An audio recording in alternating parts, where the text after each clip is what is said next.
Welcome back बच्चों। कैसे हो आप लोग? आई होप कि आप लोग मजे में होंगे। और आप लोगों ने लास्ट वीडियो लेक्चर देखा होगा जिसमें हम लोगों ने बात की थी डिफरेंट टाइप ऑफ फॉर्म्स के, ठीक है। जिसमें हम लोगों ने डिफरेंट डिफरेंट फॉर्म्स देखे थे लाइन के। मतलब हम समझ सकते हैं कि डिफरेंट डिफरेंट कंडीशन देखी थी लाइन का इक्वेशन निकालने के लिए, ठीक है। और हमने वो सारे फॉर्म लिख के रखे थे कि डिफरेंट डिफरेंट टाइप के केसेस होंगे, उस टाइप पे हम लोग लाइन का इक्वेशन कैसे निकालेंगे, ठीक है। अब बच्चों उसके बेसिस पे हमारे पास एक्सरसाइज है दैट इज कॉल्ड 10.2, ठीक है। उसमें हमारे पास 1 to 8 क्वेश्चन जो है वो सभी जो क्वेश्चन है सभी में हमें लाइन का इक्वेशन निकालना है, लेकिन सभी केस में डिफरेंट डिफरेंट कंडीशन दे रखी है। उसी डिफरेंट डिफरेंट कंडीशन का यूज करके हमें स्ट्रेट लाइन का इक्वेशन निकालना है, राइट। जो हमने लास्ट वीडियो लेक्चर में सारे फॉर्म्स पढ़ रखे थे, ठीक है। तो स्टार्ट करते हैं पहला क्वेश्चन। तो क्या कहना चाहता है पहला क्वेश्चन, देखो बच्चों, write the equation for the X axis and Y axis. अच्छा, ये तो बेसिक कॉन्सेप्ट हो गया।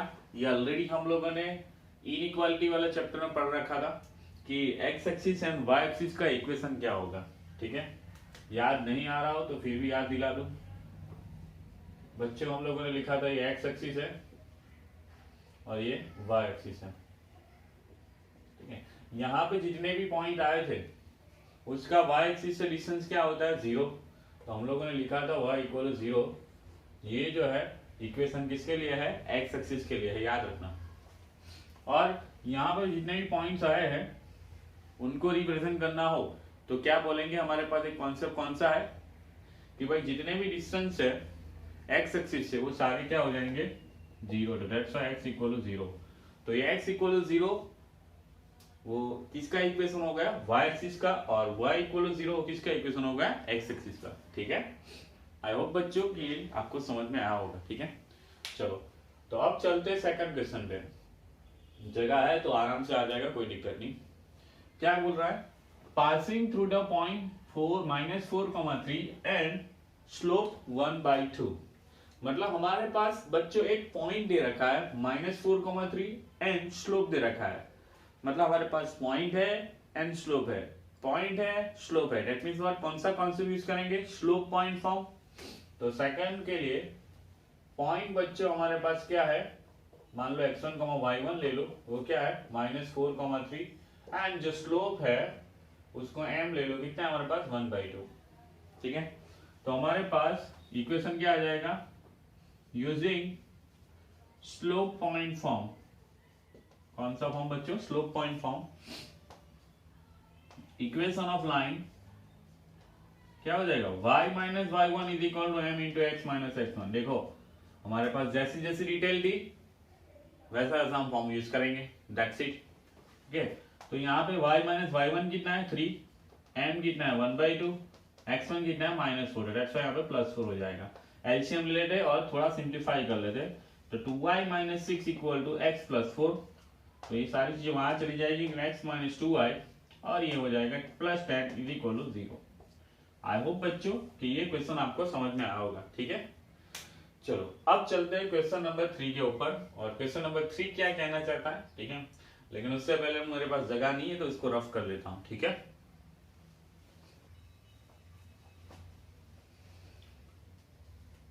तो बच्चों थर्ड नंबर का क्वेश्चन क्या कहना चाहते हैं वो देख लेते हैं।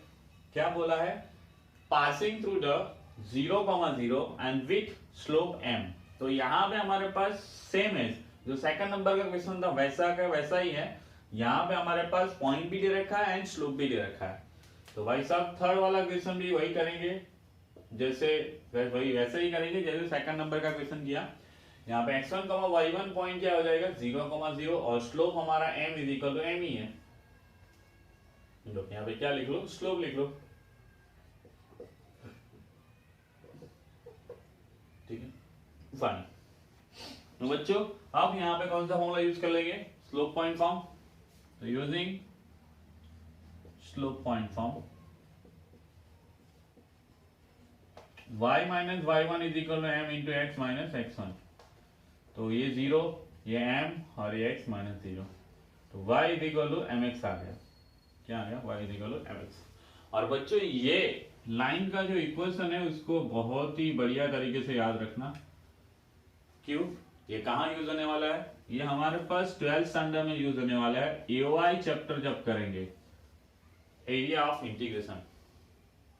ओके, तो ये जो चैप्टर है 12 का बहुत ही इंपॉर्टेंट चैप्टर है, जिसमें हम लोग पढ़ेंगे कोई भी ज्योमेट्रिकल फिगर जो 2D में होती है वो एरिया कैसे निकालेगी, ठीक है, यूजिंग इंटीग्रेशन। क्या यूज करके? इंटीग्रेशन। तब हमारे पास ये जो स्ट्रेट लाइन है उसका ग्राफ आपको याद रखना पड़ेगा। तो आप देखो, तो y is equal to mx, तो m की जगह मैं कुछ भी रख सकता हूँ, जैसे कि y is equal to 2x, y is equal to -2x, y is equal to 3x। तो ultimately y is equal to mx line है, वो कहाँ से पास होती है वो हमारे लिए बहुत ही इंपॉर्टेंट पॉइंट हो जाता है, ठीक है। जैसे कि y is equal to 2x ले लो, ऑलरेडी बोला है कि वो लाइन कहाँ से पास होगी? 0,0। तो स्लोप हमारा पॉजिटिव है, तो वो लाइन कैसे होगी? इस तरह से हो जाएगी। अरे थोड़ा सा ऊपर नीचे, ठीक है, ओरिजिन में से पास होगी लाइन हमारी। तो ये हो गया हमारा y is equal to mx। मान लो नेगेटिव होता स्लोप, तो वो लाइन हो जाएगी ऐसे, y is equal to -mx, ठीक है। तो ये ग्राफ आपको बहुत ही इंपॉर्टेंट है आपके लिए, और वो याद रखना है आपको, ठीक है। Please try to remember it because it is a very important topic in AOI, ठीक है। तो वहां पे ये जो कॉनिक सेक्शन के जितने भी बात होने वाली है, ये स्ट्रेट लाइन पहला पार्ट है, उससे पहले हमने बात की थी पॉइंट्स, ठीक है। पॉइंट्स की सारी डिटेल हमने देखी, सारी चीजें हमने डिस्कस की। उसके बाद अब चालू हुआ है स्ट्रेट लाइन। तो स्ट्रेट लाइन के इक्वेशन कैसे कैसे फॉर्म में होंगे वो सारे फॉर्म आपको याद रखने पड़ेंगे, और उसके ग्राफ कैसे आएंगे वो भी याद रखने पड़ेंगे, ठीक है। तो पर्टिकुलर जो इंपॉर्टेंट होता है वही मैं बता रहा हूँ कि y is equal to mx वाला जो पार्ट है वो बहुत ही इंपॉर्टेंट, और ये स्लोप नेगेटिव पॉजिटिव वाला कॉन्सेप्ट भी आपको याद रखना चाहिए। ये सेकंड या फर्स्ट लेक्चर में मैंने बताया था कि इंक्लिनेशन एंगल आपका एक्यूट होगा तो इस तरह से बनेगा, ऑप्टिज होगा तो इस तरह से बनेगा, ठीक है। आई होप बच्चों यहाँ तक आप लोग को पता होगा, ठीक है। चलो, तो मैंने क्या बोला कि ये आपको याद रखना, दैट्स इट, और कोई डिस्कशन नहीं है, क्योंकि ये 12 में बहुत ही इंपॉर्टेंट आपके लिए। अच्छा चलो, अब चलते हैं क्वेश्चन नंबर 4 के ऊपर। क्वेश्चन नंबर 4 क्या कहना चाहता है? Passing through the 2,2√3 and inclined with the x axis at the angle 75 degree. मतलब बच्चों यहाँ पे जो लाइन है किस पॉइंट में से पास हो रही वो दे रखा है, और हमारे पास दूसरा इंक्लिनेशन एंगल दे रखा है। अच्छा, तो किसी भी लाइन का इक्वेशन निकालने के लिए आपके पास एक पॉइंट दे रखा हो तो दिमाग में एक ही बेल बजेगा कि कौन सा फॉर्म यूज करेंगे? स्लोप पॉइंट फॉर्म यूज करेंगे, राइट। तो यहाँ पे पॉइंट तो है लेकिन स्लोप नहीं है। स्लोप की जगह पे हमें क्या दे रखा है? एंगल दे रखा है, इंक्लिनेशन एंगल। तो इंक्लिनेशन एंगल से हम लोग इजीली स्लोप निकाल सकते हैं। पूछो क्यों? क्योंकि फॉर्मूला हमारे पास स्लोप का m is equal to tan theta. तो tan थीटा में थीटा की वैल्यू हम लोग लगा लेंगे 75, और उसके बाद हम लोग के पास आ जाएगा स्लोप। स्लोप आ गया, पॉइंट है, तो फिर कौन सा फॉर्मूला लगा लेंगे? स्लोप पॉइंट फॉर्म लगा लेंगे, तो हमारे पास काम बन जाएगा, ठीक है। आई होप बच्चों की ये आपको समझ में आएगा कैसे करना है, ठीक है। तो पहले मैं इसको रफ कर लेता हूं, फिर वहीं पे हम लोग कंटिन्यू करते हैं क्वेश्चन नंबर 4।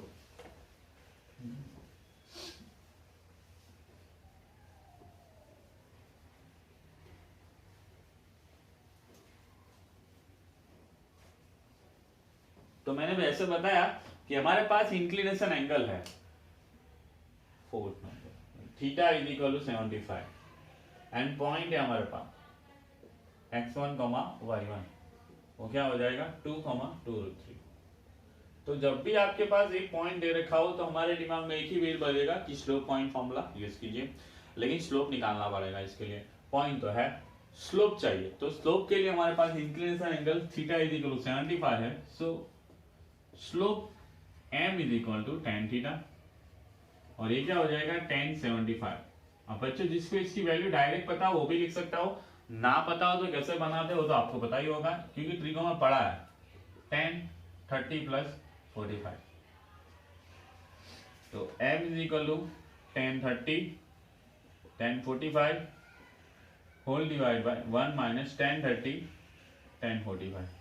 और ये वैल्यू तो आपको पता ही होगी क्योंकि tan सन में पढ़ के आए हो। 1/√3 प्लस 1 डिवाइड बाय 1 माइनस 1/√3। थोड़ा एलसीएम ले लो तो m इज इक्वल आ जाएगा 1 प्लस √3, और नीचे आ जाएगा √3 -1। तो थोड़ा अल्टीमेटली लिखिए तो क्या लिखेंगे, √3 + 1 डिवाइड बाय √3 -1। तो ये हमारा बच्चों रिक्वायर्ड स्लोप आ गया। इसमें कुछ ज्यादा बड़ी कैलकुलेशन नहीं की, ठीक है। चलो, तो स्लोप है, पॉइंट है, तो कौन सा फॉर्मूला यूज करेंगे, slope point form.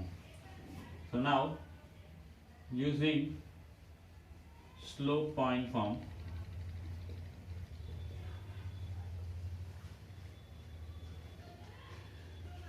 required equation of line क्या हो जाएगा, y minus y1 is equal m into X minus x1।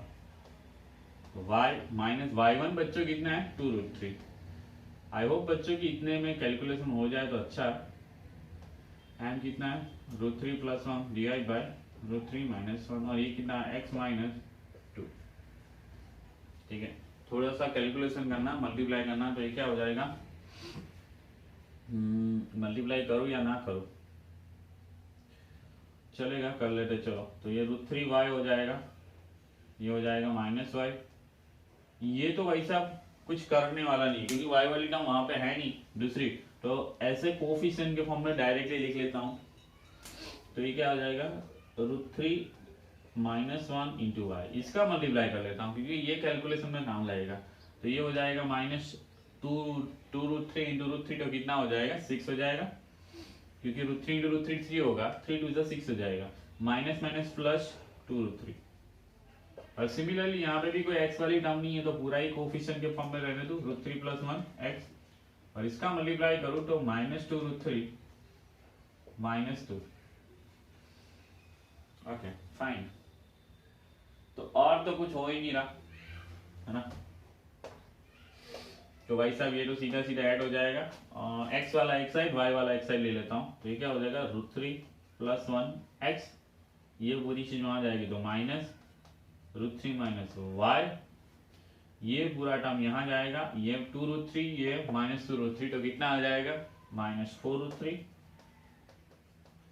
-6 यहाँ आएगा तो +6 हो जाएगा, तो ये हो जाएगा +4 = 0।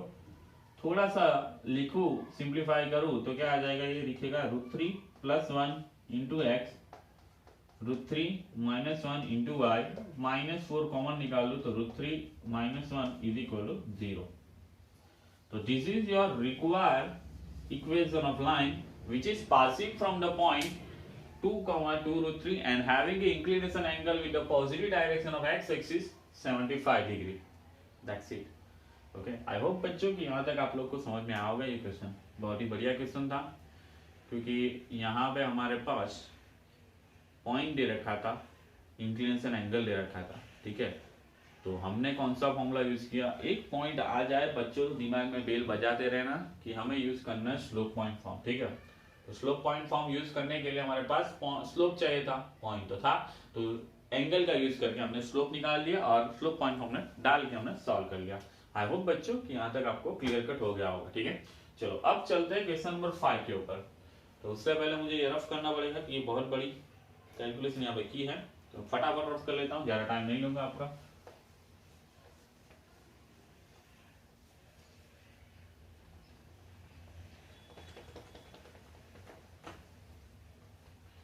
चलो हो गया, ये भी काम खत्म इसका। तो क्वेश्चन नंबर 5 क्या कहना चाहता है बच्चों, intersecting the X axis at the distance of 3 unit.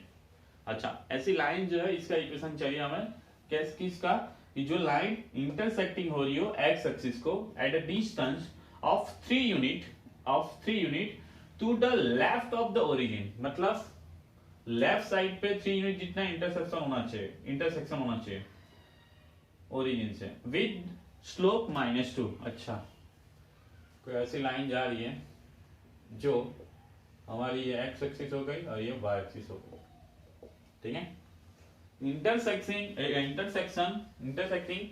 The X axis at the distance of 3 unit to the left of the origin से लेफ्ट साइड यहाँ पे, ठीक है, 3 यूनिट का इंटरसेक्शन करता है।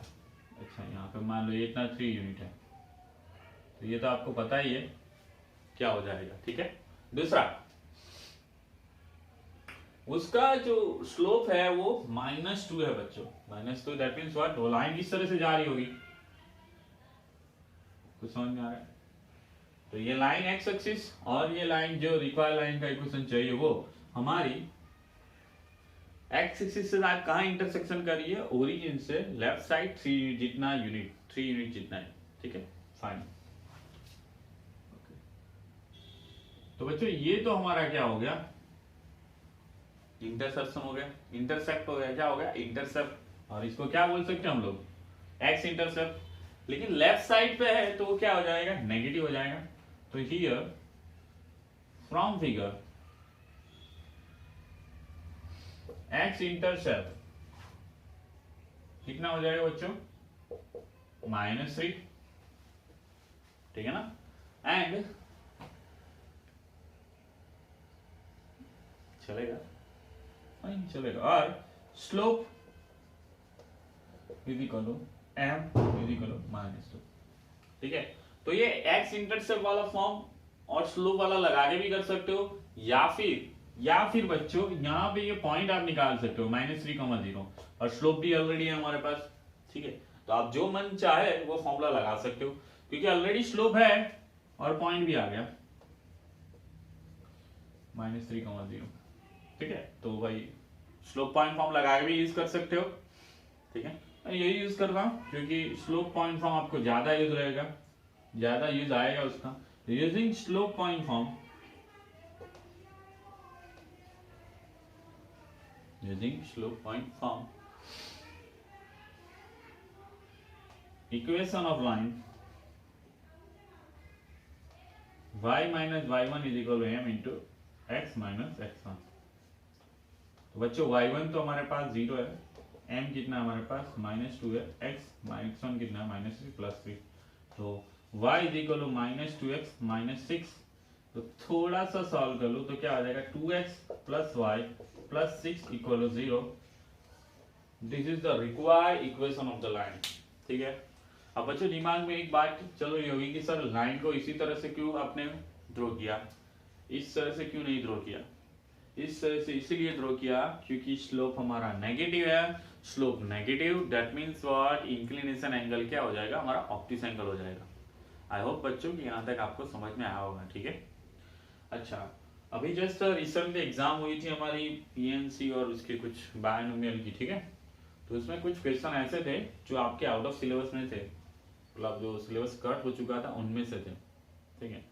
तो do not worry about it. कभी कभार एमसीक्यू सिलेक्ट करने में हमारा ज्ञान नहीं जाता कि भाई वो सिलेबस का बाहर का है वो नहीं होता, अंदर का है। तो कभी कभार ऐसा हो जाता है, तो उसके लिए दिल से सॉरी, कभी कभार ऐसा हो जाता है, ठीक है। लेकिन do not panic about it, है ना। जैसे ही स्कूल रीओपन होगी हमारी और जहाँ जहाँ हमें ज़रूरत पड़ेगी कि ये टॉपिक आपको फिर से करवाना पड़ेगा या फिर कॉम्पिटिटिव के लिए हमें करवाना पड़ेगा, क्योंकि फ्यूचर में 12th में तो सारा टॉपिक आने ही वाले हैं, ठीक है। तो वो टॉपिक कहीं ना कहीं फिर से यूज होगा, तो वो सारी चीज़ें हम फिर से सिखाएंगे, ठीक है। तो टेंशन मत लेना, ठीक है। और कभी कभार कोई क्वेश्चन ऐसा आ जाए तो पर्सनली मैसेज कर लेना, हम लोग उसका सॉर्ट आउट कर लेंगे, ठीक है। हो गया, फाइन। तो अब चलते हैं बच्चों क्वेश्चन नंबर 6 के ऊपर, है ना। क्वेश्चन नंबर 6 क्या कहना चाहता है, intersecting the Y axis at the distance of 2 unit above the origin. अच्छा, मतलब ये भी सेम टू सेम है लेकिन कुछ अजीब बोला है उसमें। क्या बोला है, अबोव द वाई एक्सिस बोला है। दैट मींस व्हाट, कि ऐसा कुछ हो जाएगा, अबोव द, सॉरी क्या बोला है, above the origin, above the origin, above the origin मतलब ओरिजिन के ऊपर से कुछ कट हो रहा है, ठीक है। And 30 degree with the positive direction of x axis. अब positive direction of x axis है, 30 डिग्री बना रहा है, दैट मींस और ऐसा ही कुछ होगा। ये रहा 30 डिग्री और ये 2 यूनिट हो गया। कुछ समझ में आ रहा है। अब वो बोला ना ओरिजिन से, तो ये ओरिजिन हो गया, ये एक्स एक्सिस हो गई, ये वाई एक्सिस हो गई, ये लाइन हो गया और ये इंक्लिनेशन एंगल हो गया with positive direction of x axis, ठीक है। आई होप बच्चों कि ये तो आपको समझ में आ ही गया होगा। अब यहाँ पे एंगल है तो स्लोप मिल जाएगा, यहाँ पे पॉइंट है तो आराम से ये पॉइंट आप निकाल सकते हो। तो स्लोप पॉइंट फॉर्मूला लगा के इसका इक्वेशन भी आप लोग आराम से निकाल सकते हो, ठीक है। तो ये तो मैं ही सॉल्व करूंगा, टेंशन मत लेना, लेकिन पहले इसको रफ कर लेते हैं।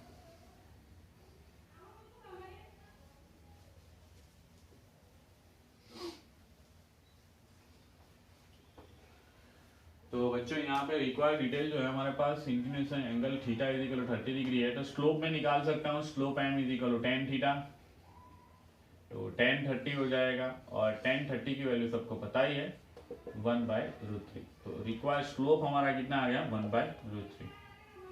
फाइन। अब बच्चों यहाँ पे देख सकते हो कि ये जो पॉइंट इतना इंटरसेप्ट बोला है, इतना कट करके निकल रहा है, ऐसा बोला है डिस्टेंस ऑफ 2 यूनिट, तो दैट मीन ये पॉइंट आप लोग आराम से निकाल सकते हो 0,2 हो जाएगा from figure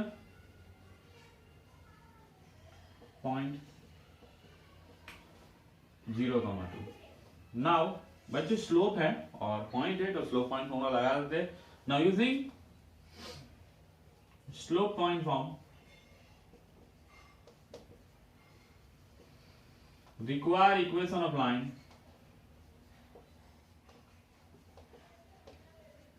y minus y1 is equal to m into x minus x1। y1 कितना बच्चों देख लो 2, m कितना है 1/√3 आया हमारा, और x माइनस 0, तो ये मल्टीप्लाई यहाँ हो जाएगा, तो √3y minus 2√3 is equal to x। ठीक है, तो सारी चीजें वहां ले जाता हूँ, तो x minus √3y plus 2√3 is equal to 0, that is require equation of a line. ठीक है, ये हमारा लाइन का इक्वेशन आ गया, और इक्वेशन नंबर कौन सा था 6 नंबर का था, 6 था ना, हाँ 6 था। अब एक ही बाकी रहा क्वेश्चन नंबर 7। ठीक है, तो उसको फटाफट देख लेते हैं क्वेश्चन नंबर 7 क्या कहना चाहता है। ठीक है, तो इससे पहले भी इसको थोड़ा रफ कर लेता हूँ।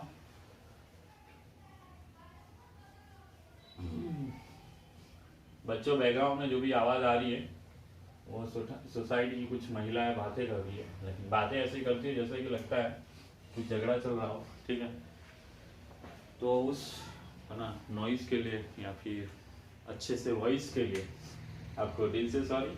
चलो क्वेश्चन नंबर 7 क्या कहना चाहता है, passing through the point -1,1 and 2,-4। तो बच्चों यहाँ पे ऑलरेडी बोला है कि जो लाइन है 2 पॉइंट में से पास हो रही है, तो मे बी ये हमारा 2 पॉइंट में से पास हो रही लाइन वाला कॉन्सेप्ट हो गया। ठीक है, ओके, तो वही कॉन्सेप्ट का यूज करके हम इसको सॉल्व कर ले रहे हैं। ठीक है, ओके बच्चों मैंने यहाँ पे 1 to 8 तो लिखा था, लेकिन 8 नंबर का क्वेश्चन लिखना भूल गया हूँ, लेकिन कोई बात नहीं, देख लेते हैं इसके बाद।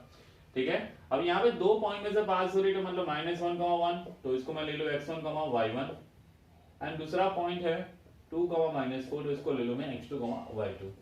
तो रिक्वायर्ड इक्वेशन ऑफ लाइन क्या हो जाएगा बच्चा, आपको पता ही है formula, required equation of line.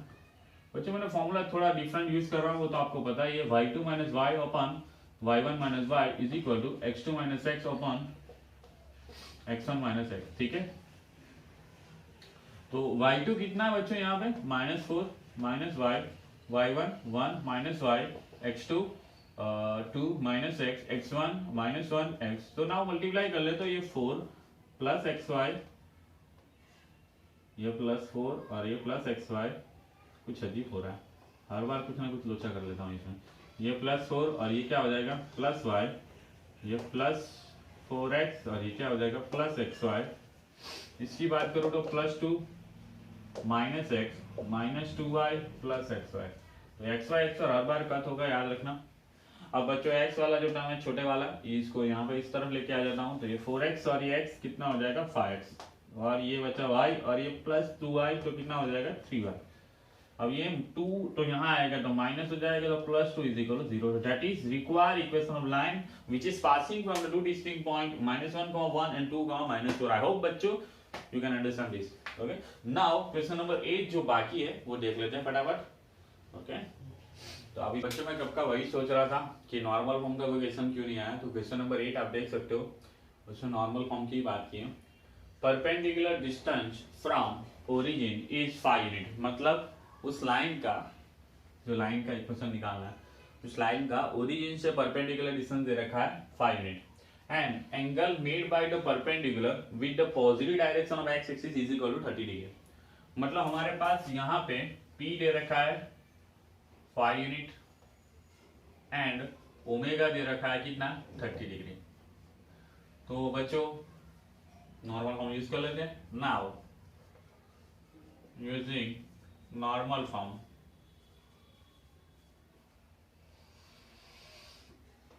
require equation of line x cos omega plus y sin omega is equal to p। तो x cos omega 30 degree plus y sin omega 30 degree is equal to p, मतलब 5 cos 30 √3/2 sin 30 1/2। थोड़ा सा simplify कर लो तो √3x plus y is equal to 10। This is your required equation of a line which have a perpendicular distance whose from origin is 5 unit and angle made by the perpendicular with the positive axis is 30 degree। I hope बच्चों कि ये 8 question आपको clear cut समझ में आ चुके होंगे, ठीक है। तो इस वीडियो लेक्चर को यहीं पे एंड करते हैं, बाकी के जो क्वेश्चन है हम लोग नेक्स्ट वीडियो लेक्चर में कवर कर लेंगे, ठीक है। तो मिलते हैं नेक्स्ट वीडियो लेक्चर में बच्चों। थैंक यू वेरी मच, और कोई भी डाउट हो तो प्लीज मुझे मैसेज करना। Okay, thank you very much.